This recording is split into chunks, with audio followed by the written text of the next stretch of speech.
O assunto da condenação do ex-presidente Bolsonaro, como eu disse, já era imaginado que isso ia acontecer, inclusive até o placar, né, 4-1, mas o que chamou a atenção foi o nível de divergência do ministro Fux. Já era esperado que ele fosse destoar, mas ele foi bastante enfático. E eu quero começar já com um trecho que a gente separou do voto do Fux na semana passada.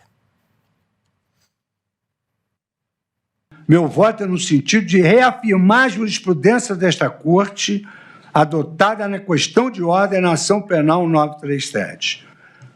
Concluo, assim, pela incompetência absoluta do Supremo Tribunal Federal para o julgamento deste processo, na medida em que os denunciados já haviam perdido os seus cargos.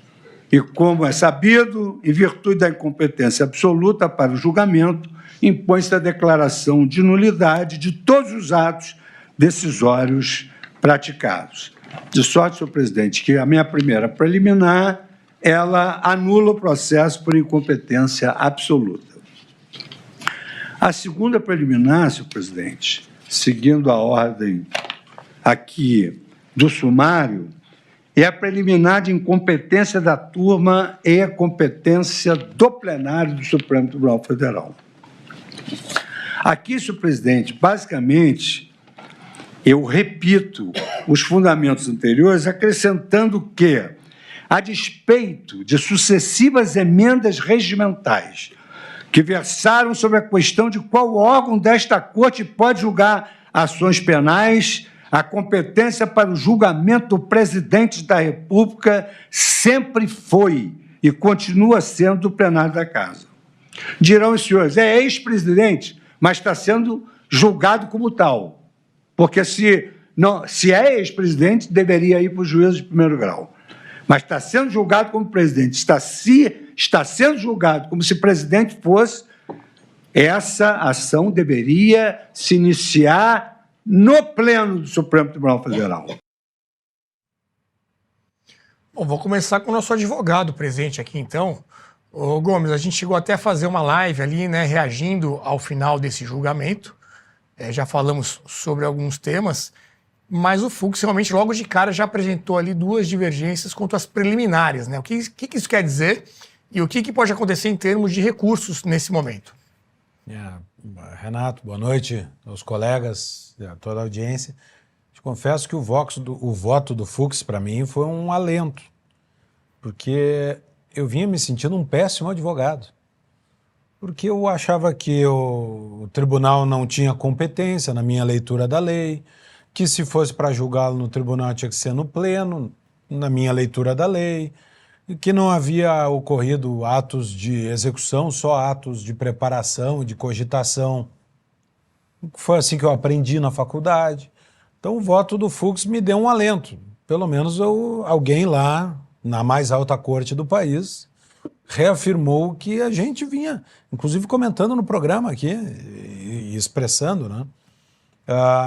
Esse pedaço do voto do Fux, explicando para quem não é advogado, antes de entrar no que a gente chama o mérito do processo, que é a análise das provas e dos argumentos, tem as questões que têm que ser verificadas antes de entrar. Se o juízo, se o tribunal que está analisando é onde tinha que estar o processo, que é a análise da competência, e o voto do Fux foi, olha, esse processo não era para estar aqui.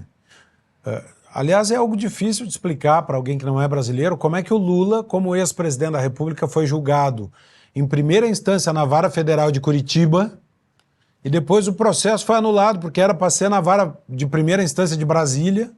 Foi anulado o processo, mas em primeira instância Lula foi julgado e o outro ex-presidente foi julgado direto em instância final. É difícil explicar isso para alguém que não viveu todas as circunstâncias políticas que estão no entorno desse processo. Agora, recursos são cabíveis?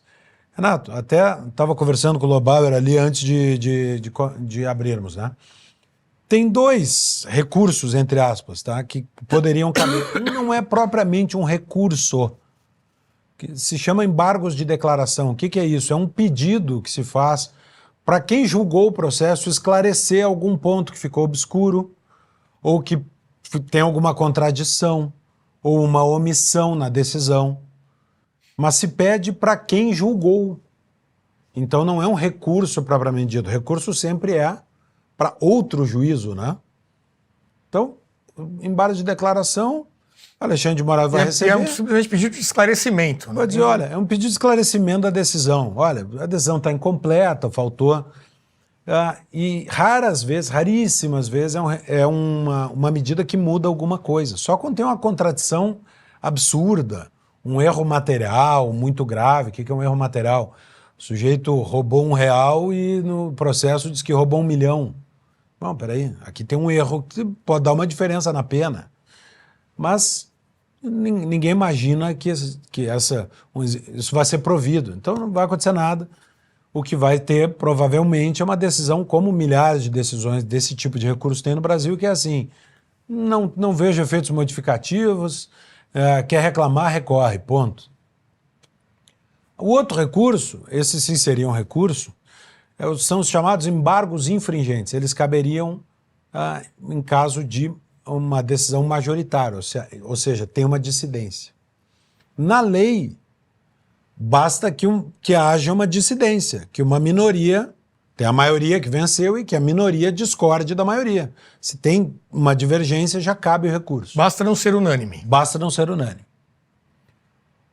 Aí o regimento interno do Supremo Tribunal Federal diz que quando os processos são julgados no plenário, precisa pelo menos 4 votos divergentes para caber esse recurso. E aí tem uma interpretação do Supremo sobre o próprio regimento, não sobre a lei. Ou seja, não está nem escrito no regimento, é a interpretação que eles fazem do regimento que só trata do plenário. Aí dizem assim, na turma então, se no plenário é 4 votos, na turma precisa 2. Só teve o do Fux.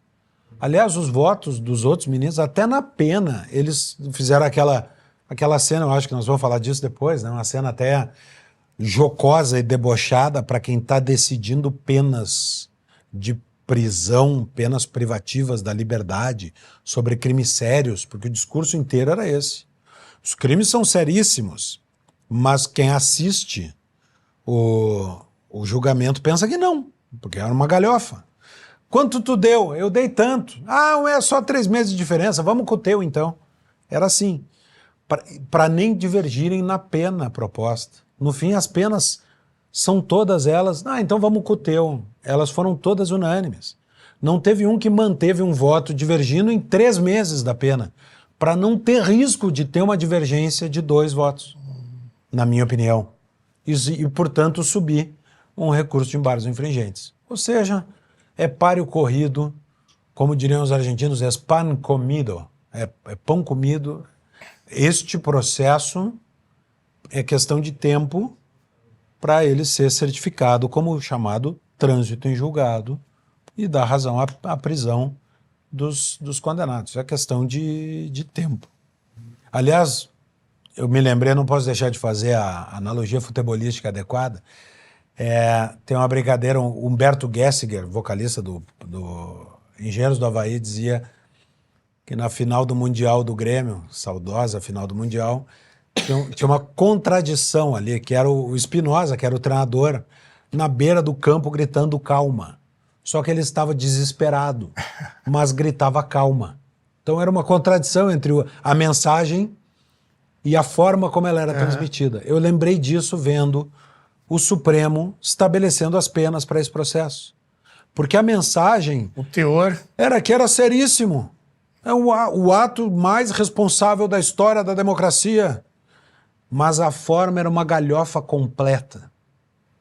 Então, tá aí. Lembrei dessa história do Interessante. Gessinger.